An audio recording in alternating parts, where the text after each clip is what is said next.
sou o Guilherme Nobre, eu tenho 30 anos, sou da zona leste de São Paulo, ali do bairro do Jardim Danfer, e eu sou um homem cis.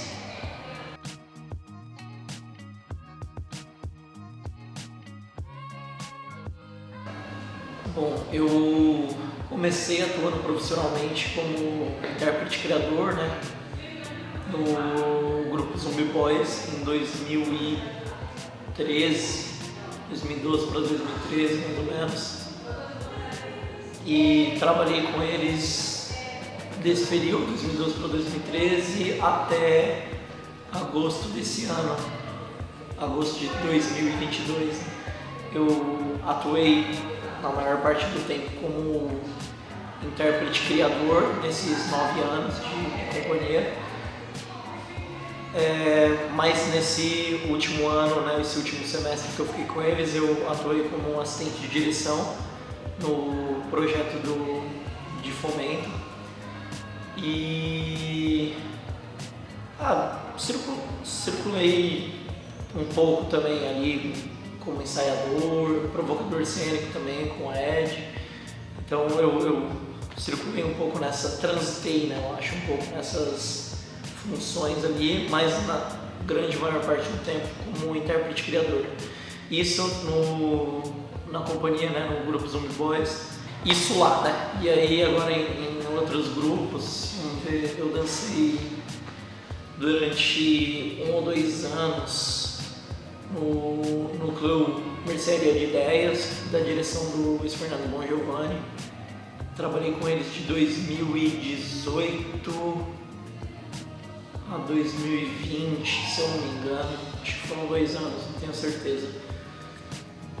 Porque, enfim, né, foi um pouco na pandemia também, uma parte, então eu confundo um pouco exatamente o período, mas eu me lembro de ter sido pelo menos de 2018 a 2020. Eu lá especificamente eu fiquei só como intérprete criador.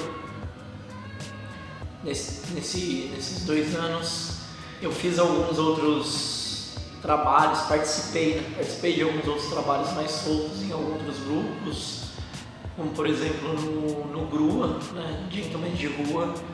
Eu apresentei algumas vezes com eles, acho que umas 3 ou 4 como convidado. Também atuei em 2019 como intérprete, não como intérprete criador, né, eu só peguei repertório. Dancei um trabalho com o grupo de rua de Niterói, do Bruno Beltrão. Participei só de uma tour pela Europa e Estados Unidos com eles em 2019. Então foi um contrato bem rápido aí, de uns 3, 4 meses no máximo. E também dancei como convidado numa companhia da Escócia recentemente, mas atuando aqui no Brasil, né? Eles vieram pelo Festival Cultura Inglesa e foi um trabalho de 1 mês, eu acho, se não me engano, com 2 apresentações só, então também foi uma coisa bem mais rápida, assim. Deve ter algum outro trabalho que eu fiz assim como convidado também, que eu não vou lembrar agora. Esses grupos, eles atuaram em diversas regiões de São Paulo, né? Alguns, né, tiveram apresentações internacionais, que eu fiz uma tour pela Europa e Estados Unidos, que também foi bem pontual, mas a grande maioria desses grupos que eu trabalhei, eles normalmente sempre estavam ou pelo centro de São Paulo ou pelas periferias de São Paulo. Então, tirando isso, acho que algumas viagens pontualmente para outros estados, mas na grande maioria, centro de São Paulo e periferia.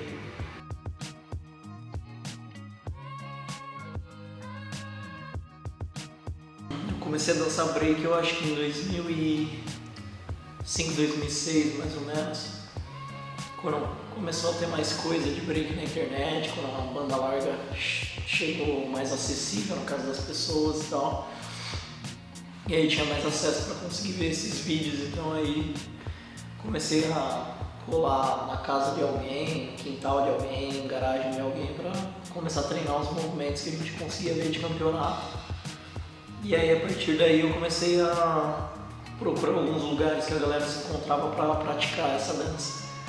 E aí desde então eu fui passando por alguns lugares, assim, desde os fundos de lan house, garagem, quintal dos amigos, até Metrô Conceição, até ponto de encontro que ia uma galera, depois Centro Cultural São Paulo, e por aí foi indo, né? Então, desde então, né, foi quando eu comecei um contato com a dança break, até realmente começar a praticar regularmente, até começar a aparecer mais nos eventos de cultura hip hop, nos campeonatos de breaking, esse tipo de coisa.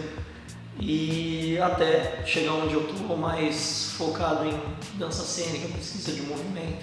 No breaking eu comecei a me interessar um pouco por outras danças, e aí foi o período que eu acabei sendo bolsista em academia de dança de bairro, esse tipo de coisa. E aí comecei a ter um pouco de contato com outras danças e como que era também a metodologia de ensino dessas outras danças, ou das outras danças não, mas dessas outras pessoas que estavam ali, né?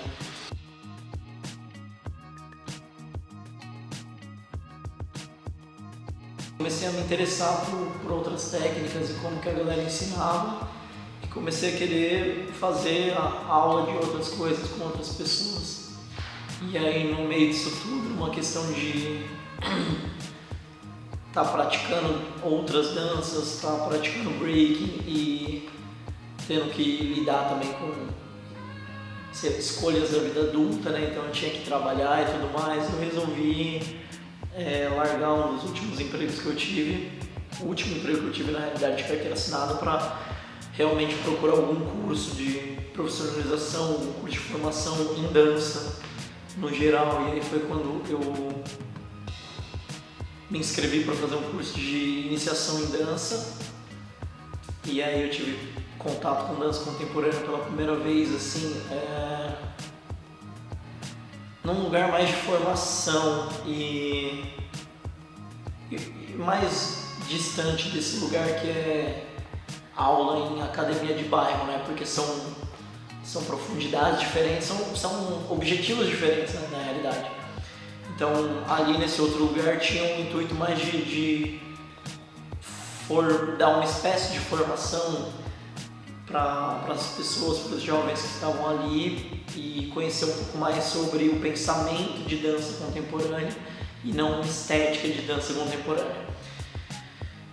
E aí que eu fui começando a criar um pouco de interesse, assim, entendendo mais como que pode ser pensada essa dança a partir das minhas questões, as questões do outro, uma dança a partir de reflexões, né, e não só estéticas de movimento.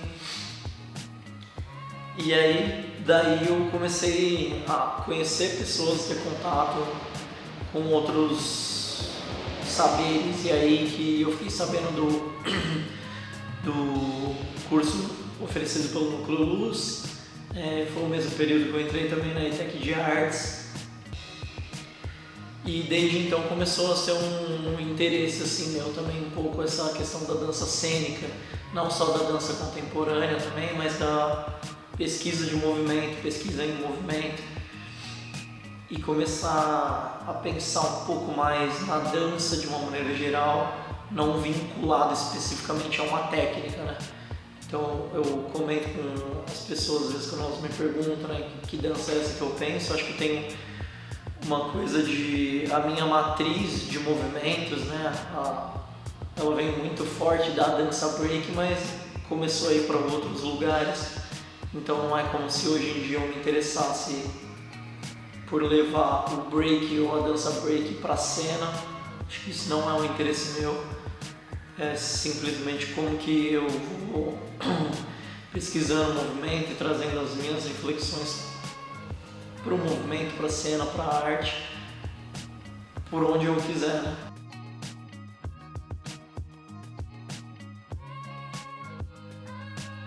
Cara, na minha opinião, qualquer tipo de prática corporal pode ser pensada como uma ferramenta de consciência corporal.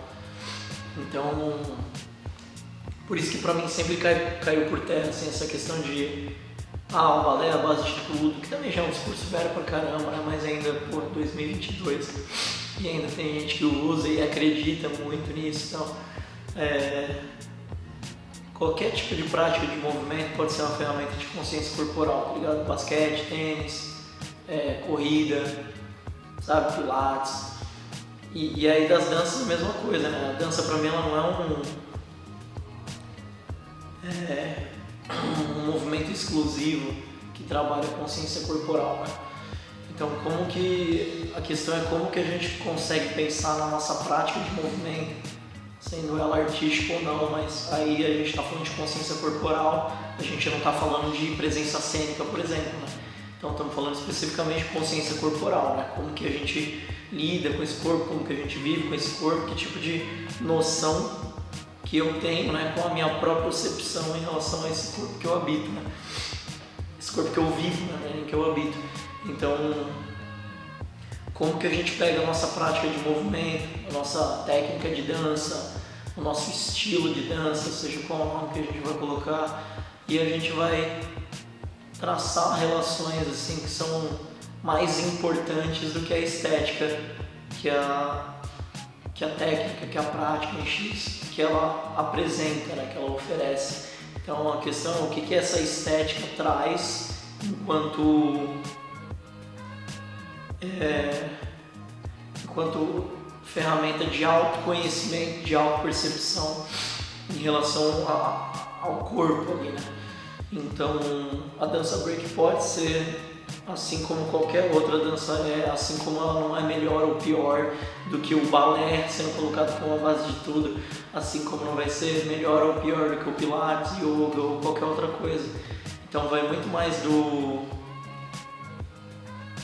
da proposta de quem está aplicando essa metodologia, vai muito mais do desejo de quem está pesquisando essa técnica como uma ferramenta de consciência corporal ou como uma ferramenta para cena ou como uma ferramenta para tonificação muscular, enfim, né? Acho que não tem a ver com a ferramenta, mas sim como quem está propondo o manuseio dessa ferramenta, né?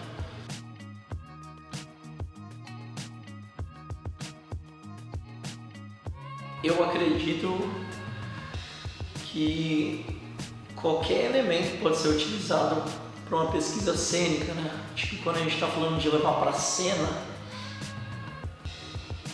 acho que quando a gente pega naquela frase classicona, né, de a vida imita a arte, ou a arte imita a vida e tudo mais, qualquer tipo de elemento que tem relação com as nossas vidas, com a vida de quem está propondo essa reflexão, né,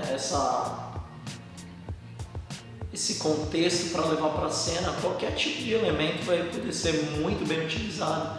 Acho que os desafios que essa pessoa vai encontrar vão ser muito mais de como a gente vai fazendo essas escolhas de pesquisa, quais os questionamentos e as reflexões que a gente está querendo levar e que tipo de caminhos, metodologias de pesquisa essa pessoa vai se utilizar. Então a gente pode levar tudo para a cena, né? A gente pode pesquisar a partir de qualquer coisa que realmente seja o nosso desejo. É muito mais uma questão de como fazer isso do que o que está sendo levado para lá. Por exemplo, quando eu estava no Croluz ainda, né? No espetáculo do Herói, a Cris Belloni, diretora, ela tinha pedido para a gente criar umas sequências, movimentos e tal, onde a gente não encostasse os pés no chão, em nenhum momento ou quase nunca, né? E uma tarefa que foi pedida, por exemplo, a gente não sabia exatamente qual que era o contexto disso. E então foi uma tarefa bem objetiva, era simplesmente não encostar o pé no chão, e depois que veio, né, que surgiu o contexto, o que aquilo representava e tudo mais. Então tem coisas que a partir de uma certa objetividade, né? A partir de um certo objetivo, é que depois vai ser construída uma subjetividade ali na cena, né? Então acho que tem muito essa questão de como cada diretor e inclusive como cada intérprete consegue trazer pontos objetivos quando a gente está trazendo uma questão mais do movimento para depois elaborar uma certa subjetividade da coisa. Não que o caminho inverso não possa acontecer também, né? A gente trazer uma questão mais subjetiva ali pro corpo e depois começar a elaborar coisas mais objetivas para levar para a cena, né? Eu acho que o processo sempre vai ter um pouco dos dois caminhos ali. A questão é mais da nossa perspectiva, como que a gente está enxergando naquele momento, né? Se está vindo de uma tarefa, de uma proposta, de um movimento mais objetivo, para depois ampliar um pouco essa perspectiva mais subjetiva, ou se o contrário também, né?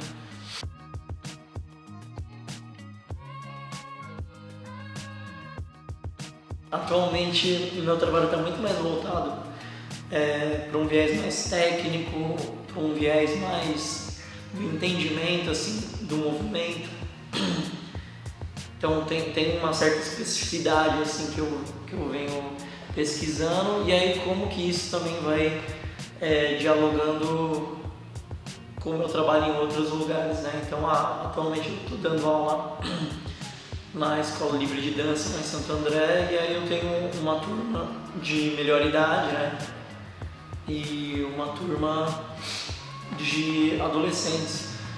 E por mais que eu trabalhe muito a partir de certas concretudes, assim, então objetivos mais diretos, assim, relações um pouco mais diretas e menos subjetivas, eu costumo sempre construir essa coisa mais palpável, mais concreta, que a pessoa sente no corpo, que a pessoa começa a se relacionar com o corpo dela de outra maneira, para daí a gente começar a pensar, né, como eu me relaciono com o corpo, e a partir dessa minha relação com o corpo, como eu me relaciono com o mundo, né? Porque para mim sempre isso foi muito claro, assim, a partir do momento que eu começo a estudar dança e ter contato com o trabalho de outras pessoas, né? A gente experiencia a vida a partir do corpo, né? Ponto. Não tem outra forma da gente experienciar a vida, independente das nossas crenças, assim, pode ter uma questão espiritual e tudo mais, mas todas essas questões vão partir, a princípio, inicialmente do corpo. E daí a gente vai encontrando outros entendimentos, outras formas, outras perspectivas. Mas então, como que a partir da minha experiência com o corpo, eu começo a repensar a minha experiência no mundo, a minha relação com as pessoas? Então, sempre partindo da minha auto-percepção, do meu reentendimento de corpo, do meu reentendimento de ser, do meu reentendimento de pessoa, através dessas questões mais palpáveis mesmo do corpo, dessas concretudes, como que eu vou me relacionando com essas outras coisas que me afetam. Então, apesar de eu ter um trabalho muito mais focado em técnica, muito mais focado em uma linha específica, uma linha de pesquisa específica de movimentos que eu venho trabalhando nos últimos anos, quando eu estou num ambiente onde existe uma outra proposta pedagógica ali, né? Eu também venho com uma outra proposta pedagógica para dialogar com esse lugar. Então, acho que vem um pouco dessa perspectiva, né? De como que a gente vai construindo novas relações com o nosso próprio corpo, para daí a gente começar a repensar a nossa relação com o mundo.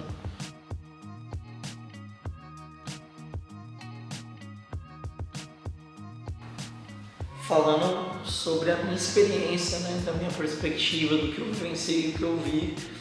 Então, por exemplo, eu nasci em São Paulo, né? Eu comecei a trabalhar profissionalmente aqui. Então, para mim, eu sempre vou ter uma perspectiva muito forte de como é aqui e dos outros lugares que eu passei. Eu conseguir observar alguma coisa, mas às vezes é isso, é só a minha perspectiva, não reflete a realidade, reflete só o meu conhecimento que eu tive num curto período de tempo, num recorte de tempo específico.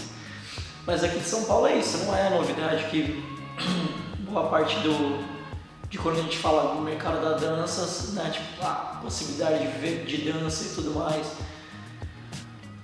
a gente está falando de edital aqui em São Paulo e estamos falando também do mercado mais comercial, né? Então a galera mais do que a gente olha, assim, aonde a gente vê dança, né? A gente vê show, então você vai dançar para algum cantor, alguma cantora, tu vai fazer show, tu vai sair de madrugada, vai fazer isso, vai viajar pra caralho, vai receber aí um valor que, dependendo de para quem você trabalha, pode ser muito, pode ser justo, pode ser muito pouco, vai depender também do que tu vai conseguir. A gente está falando de videoclipe, a gente está falando de comercial, a gente está falando desses lugares que são mais midiáticos também, a gente está falando de TikTok, né? A gente está falando de todas essas coisas que vêm surgindo cada vez mais forte também, e que por mais que tem gente que vai bater o pé, não concorde, não é dança e tudo mais, tudo bem, pode não ser dança pra gente, mas por exemplo, para um adolescente de 15 anos que está tendo contato com essas coisas agora, ele vai pegar o TikTok, vai ver dança lá e isso é dança pra ele, né? Então quem sou eu para falar que não é dança? Quem são os profissionais daqui de São Paulo, do Brasil e do mundo que estão fazendo dança há 30 anos que vão conseguir questionar de fato assim, o que é isso, né? Então pra mim é isso, é um fato, essas coisas estão vindo. Então como que mercado que é esse que a gente está pensando agora, que a gente está refletindo sobre agora, quando eu, por exemplo, estou muito amarrado aqui em São Paulo nessas questões de edital. Então, isso que ainda tenho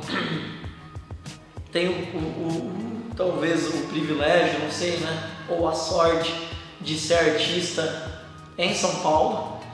Então, por mais que aqui tenha uma concorrência, né, muitos grupos cada vez mais surgindo e que isso reflete também programas de incentivo que vem dando certo há muitos anos, né? Então, não está surgindo à toa, né? São grupos e grupos cada vez mais conseguindo ter acesso a uma verba pública, que é uma verba que a gente que financia, né, vem de imposto, um dos países que mais coleta imposto aí da população. Então,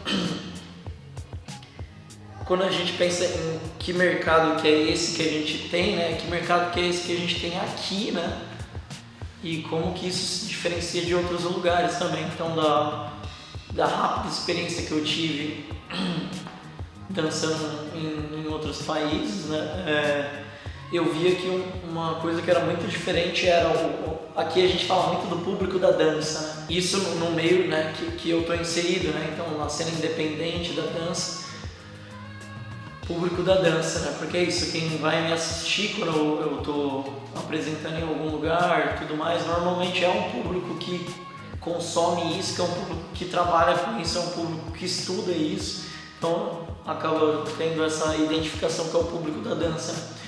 E na pouca experiência, a rápida experiência que eu tive dançando em outros países, o público da dança não existia, era público, né? Eram as pessoas que iam, compravam ingresso, pessoas que já tinham o costume de frequentar tal teatro, frequentar isso e aquilo, e tudo pago, né? Não eram atividades gratuitas e tudo mais, as pessoas pagavam por isso. E aí, claro que tem uma questão econômica, né? Tem uma questão cultural, de incentivo à cultura, acho que desde cedo, talvez não vou nem dizer incentivo à cultura, mas existe um reconhecimento, uma valorização artística e cultural desde cedo, né? Na vida, no cotidiano daquelas pessoas. Pelo menos era o que me parecia, e quando eu conversava com as pessoas, isso ficava muito presente. Então, existia ali um costume de se consumir arte, de se reconhecer o valor artístico nas coisas. E aqui a gente sempre vai ter essa dificuldade porque a gente tem uma educação muito sucateada, né?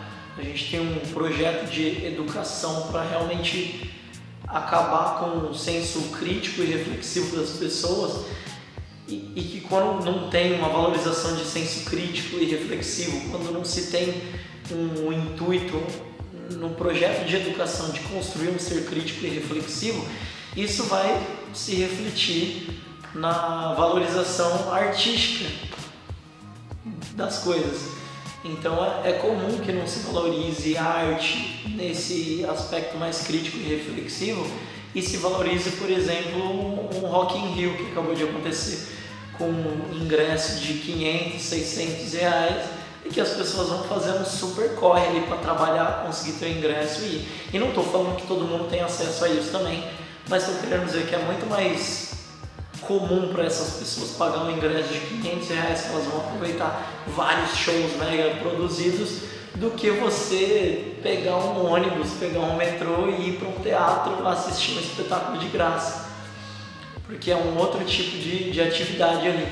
Então essa pergunta é muito interessante, a construção dessa pergunta, porque nela está enfim, quais as possibilidades que existem e tudo mais, não é especificamente isso, mas tem como é possível, me corrija aí, mas como que é possível pensar, ou então como a gente pode pensar em outras possibilidades. Então a gente vê que até na própria pergunta de vocês, né, que outras possibilidades a gente consegue pensar. Não é nem que a gente consegue realizar, porque a gente sabe que está longe assim, de conseguir executar alguma coisa de fato. Como que a gente pode pensar em outra saída, não é como que a gente vai construir uma outra saída. Porque é uma coisa ainda que vai ser muito distante, a gente depende de muitas outras coisas. A gente depende de melhorar o cenário econômico do país, a gente depende de conseguir melhorar a educação do país, a gente depende de muitas coisas que são anteriores à dança, que são anteriores à arte. Né? Como que a gente vai conseguir fazer com que essas pessoas se interessem por arte? E aí, beleza, as pessoas se interessam por arte. Como que essas pessoas que se interessam por arte vão conseguir se interessar por dança? Que aí a gente já começa a funilar mais, né? Que dança é essa? Quem está produzindo dança? Quem está produzindo dança? Ou como está produzindo dança? Como que o que tem sido produzido de dança tem sido pensado também em relação ao público, né? Então tem muitas produções de dança que a gente vai assistir às vezes e a gente não consegue se relacionar com aquilo que está sendo apresentado ali. Então acho que também tem essa outra pergunta, que é quem está produzindo dança aqui, como está produzindo e para quem está produzindo, né? Então você vê, tem uma série de problemáticas que envolvem uma mesma pergunta e aí vão gerando outras perguntas e que é muito complicado, é muito denso, muito complexo da gente olhar para o que a gente faz, olhar para os problemas que a gente encontra e tentar entender também essas relações, né? O quanto que o mercado que existe agora, e aí a gente está falando de edital, desses mesmos lugares que eu apresentei, esses editais, esses videoclipes, esses shows, essas redes sociais, o quanto que isso também vai moldando a nossa produção, porque a gente precisa correr atrás de dinheiro para pagar a conta, né? Então o quanto que a gente produz em relação ao mercado, e aí quando a gente fala, como que a gente vai mudar o mercado, né? O quanto que o mercado já mudou o nosso fazer artístico. Então como que a gente vai jogar com o peso dessas duas coisas, né? Como eu produzo e o que já existe ali de procura. E aí como que eu vou conseguir despertar? Eu não tenho a menor ideia, eu não tenho resposta para nada disso. Eu estou tentando produzir também as coisas que eu quero, ao mesmo tempo que eu estou tentando pagar as minhas contas. Então fica um jogo muito perverso assim, de como que a gente lida com essas coisas.